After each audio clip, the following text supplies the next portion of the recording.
오늘부터 성경 숲보기 함께 말씀을 나누도록 하겠습니다.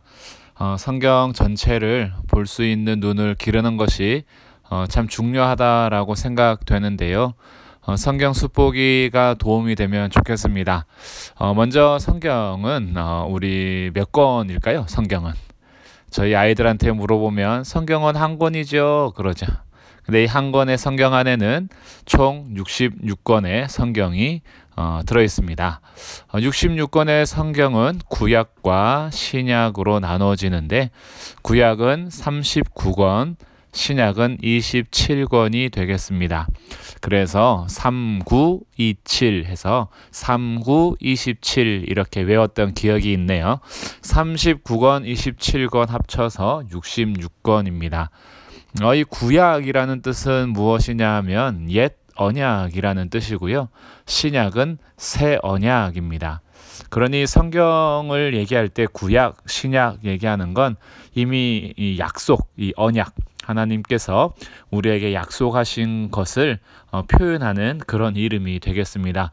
그래서 옛 언약, 새 언약 이렇게 부르고 있어요.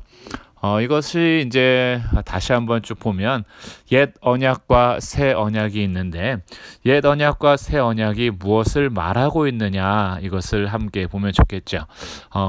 옛 언약 구약에서도 새 언약 신약에서도 예수 그리스도를 말하고 있습니다. 그 모든 중심 주제는 예수 그리스도입니다.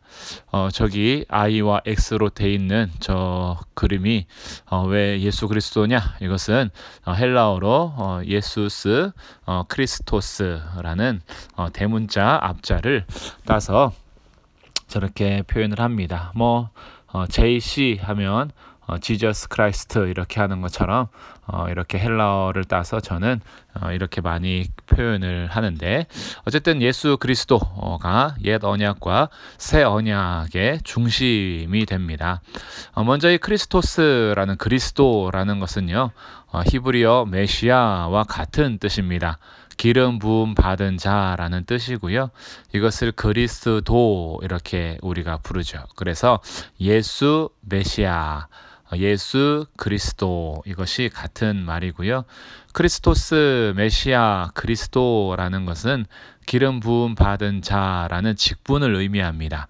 왕에게 또 선지자에게 제사장에게 기름 부어 주는데 하나님으로부터 기름 부음 받은 자로서 구원자의 역할을 직분을 감당하는 분이 바로 예수 그리스도의 호칭이 됩니다. 이것을 중국어 음역으로 우리는 기독이라 해서 우리를 기독교라고 부르죠. 그래서 메시아교, 그리스도교, 기독교 같은 의미가 되겠습니다. 이 옛 언약은요 결국 그래서 오실 메시아 오실 구원자가 계신다. 신약에서는 메시아가 오셨다. 오신 메시아. 물론 이제 다시 오실 것이다 라는 메시지도 담겨 있죠. 이것을 다시 한번 좀 정리해 보면 결국 예수 그리스도가 모든 성경의 중심인데 이것은 누가복음 24장 44절에서 예수님께서 직접적으로 말씀하십니다. 곧 모세의 율법과 선지자의 글과 시편의 날을 가리켜 기록된 모든 것이 이루어져야 하리라. 그래서 예수님께서 모든 기록된 모든 것이 이루어지는 것으로 성취되시는 분, 성취하시는 분 이렇게 중심으로 예수님이 오셨습니다. 그래서 예수 그리스도 이 성경을 볼 때요. 예수 그리스도 중심으로 성경을 보는 아주 건강한 관점들이 우리에게 필요한데 먼저는 구속사라는 것이 있고요. 구속사 관점으로 읽는다. 그리고 하나님 나라 관점으로 읽는다. 언약 관점으로 읽는다. 이렇게 크게 세 가지의 관점을 가지고 보는 것이 좋습니다. 구속사라는 것은요. 구속이라는 말이 값을 지불하여 샀다. 우리가 쉽게 이해하면 구원이라는 개념인데 구원을 좀 더 직접적으로 그리고 좀 더 아주 세세하게 값을 지불하여 샀다. 이런 구속의 개념이 조금 더 명확합니다. 그래서 구속사 예수님께서 우리 죄값을 치르시고 구원하신 이야기, 구속사 관점으로 읽는 거고요. 예수님께서 이것을 통하여서 무엇을 이루셨느냐? 하나님 나라를 이루십니다. 그래서 하나님 나라가 하나님께서 왕이 되셔서 창세기부터 계시록까지 다스리시는 하나님 나라의 관점이 우리에게 또 필요하고요. 이 모든 것은 하나님께서 약속하시어서 그 은혜의 약속으로 그리고 하나님께서 언약에 따라서 변치 않으시고 신실하게 이어가시는 그런 역사를 보여주는 것이 성경에서 우리에게 그대로 보여주는 장면입니다. 그래서 예수 그리스도 중심으로 구속사, 하나님 나라, 언약 관점으로 성경을 공부하고 읽는 것이 좋겠어요. 여기에서 좀 더 자세히 한번 성경을 분류해 보도록 하겠습니다. 누가복음 24장에서 모세 율법 선지자의 글 시편이라고 했는데 이 예수 그리스도를 중심으로 나타나는 이 성경의 구약의 분류를 다시 한번 보니까 결국 율법과 선지서와 시가서에서 이 구약이 분류되는 것들을 좀 살펴볼 수 있어요. 구약이 아까 39권이라 했잖아요. 구약 39권의 분류는 율법서, 선지서, 시가서 이렇게 나누어지는 것을 알게 됩니다. 이걸 다시 한번 좀 구체적으로 보면 율법서는요, 창세기부터 신명기까지, 시가서는 욥기서부터 아가서까지, 그리고 이제 나머지가 선지서인데요. 선지서는 이제 많죠.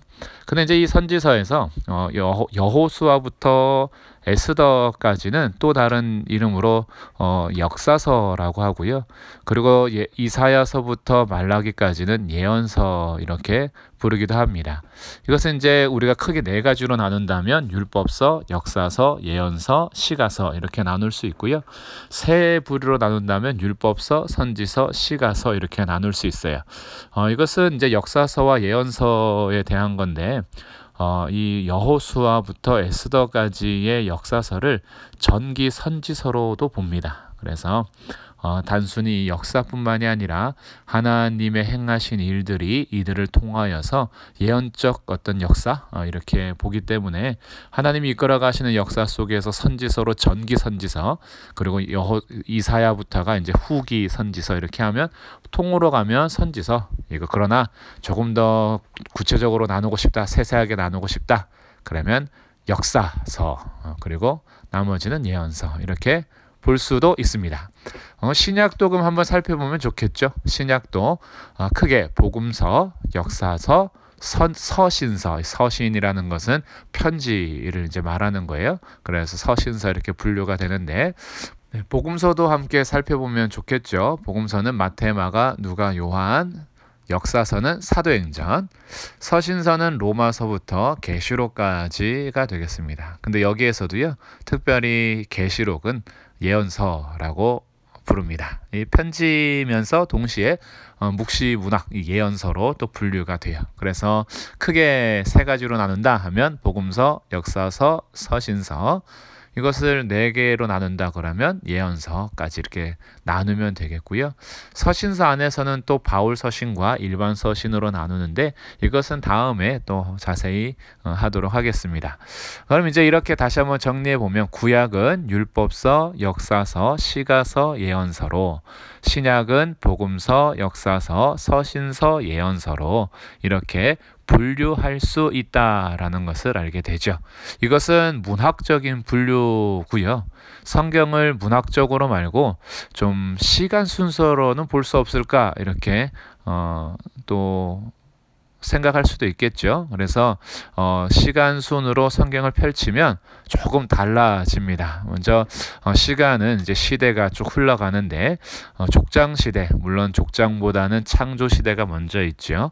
하나님께서 창조하신 이후에 아브라함과 이삭, 야곱 이 족장들이 사는 족장 시대, 모세 때에 애굽에서 백성들을 이끌어내는 출애굽 시대에, 그리고 모세와 함께 광야에서 지내고 1세대들이 모두 죽는 광야 시대, 이 세대들과 여호수아가 들어가서 가나안을 정복하는 그런 시간의 흐름이 이제 쭉 진행이 되죠. 그래서 사사 시대가 오고 왕이 다스리는 왕정 시대가 오고, 이 왕정 시대는 또한 통일 왕국과 분열 왕국으로 나눠지는데 이 결국은 북쪽과 남쪽으로 나누어져서 모두 멸망하고 포로로 잡혀가는 포로, 그리고 포로로 잡혀갔다가 귀환하는 귀환 시대.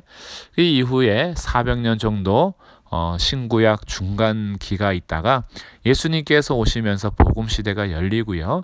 예수님께서 복음을 완성하시고 승천하시고 성령을 보내시며 그리고 이제 다시 오실 것을 약속하신 것을 이루기까지 재림을 기다리는 이런 시간 순서가 펼쳐집니다. 성경은 이제 창세기에서 족장들의 이야기를 다루고요. 출애굽기에서 출애굽의 이야기, 민수기에서 광야 생활, 여호수아에서 정복, 사사기에서 사사시대, 사무엘 상하와 열왕기 상하에서 왕정시대와 포로로 끌려가는 것까지, 그리고 에스라 느헤미야에서 다시 귀환하는 이야기, 이렇게 됩니다. 이제 구약 성경에서 시간 순서는 여기까지예요. 그리고 이제 신약 성경에서는 마태, 마가, 누가, 요한복음이 있는데 누가복음과 사도행전이 누가라는 사람이 기록을 했는데 시간 순서로 보기에는 조금 더 좋은 것 같아서 누가복음, 사도행전, 그리고 이제 계시록이 재림의 때까지 일어날 일들을 우리에게 가르쳐주고 있습니다. 이렇게 보면 시간 성경 파노라마 식으로는 다 보시는 거예요. 그럼 나머지 성경은 뭐냐? 이제 여기 출애굽 시대의 레위기를 통해서 제사법과 절기를 어떻게 지켜야 하는지 중심을 잡아주고요. 신명기를 통해서 두 번째 율법, 이 세대들에게도 다시 한번 설교하는 장면들, 사사시대에 루시 활동을 했고요. 포로로 잡혀간 이후에 이스라엘 역사를 다시 살펴보면서 사무엘 상하, 열왕기 상하가 역대 상하로 또 새로운 관점으로, 제사장 관점으로 성전 중심으로 쓰여집니다. 그리고 이제 에스더 같은 경우도요, 이제 포로로 잡혀갔을 때 활동했던 어떤 여왕의 이야기죠. 왕후의 이야기가 되겠습니다. 욥 같은 경우는 족장으로 보고요. 그래서 시가 서지만 아마 욥도 족장 시대의 사람이 아닌가 이렇게 보고요. 잠언전도서 아가는 솔로몬이 썼으니까 사무엘 상하, 열왕기 상하, 열왕기상 이 시대에 들어가겠습니다. 시편은 시대가 넓어요. 모세도 있고 포로 후기, 포로 귀환할 때에 또 시들도 모아져서 있는데 대표적으로 150편 중에서 그래도 70편 이상을 다윗이 썼으니까 다윗에게 많이 놓기도 합니다. 그리고 이제 선지서들이 나머지 이 국가가 형성되는 특히 분열왕국 시대부터 하나님께서 선지자들을 보내셔서 선지서를 기록하게 하시고 선포하게 하십니다. 신약에서도요, 누가복음과 함께 마태, 마가, 요한복음이 있지요. 그리고 나머지 서신서는 사도행전에 시작되는 일들과 이 교회의 역사 속에서 하나님께서 편지들을 통하여서 기록하게 하신 서신서들이 기록이 되겠습니다.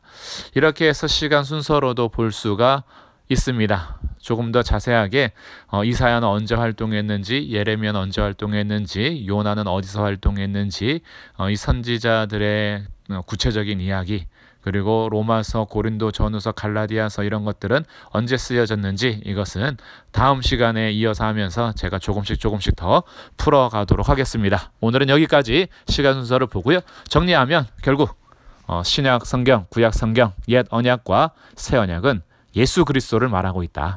그러나 예수 그리스도를 말하고 있는데 예수 그리스도를 통한 구속사, 하나님 나라, 언약으로 이끌어 가시는 하나님 이야기, 하나님이 왕 되시고 주가 되시며 하나님이 주인공이 되시는 성경입니다. 그래서 성경 이야기는 예수 그리스도를 봐야 진짜를 보는 겁니다. 이제 앞으로 성경 이야기를 조금씩 더 마련해서 함께 나누도록 하고요. 지금까지 들어주셔서 감사하고 성경을 통해서 예수 그리스도와 더 가까이 가는 그런 복된 만남이 있기를 바랍니다.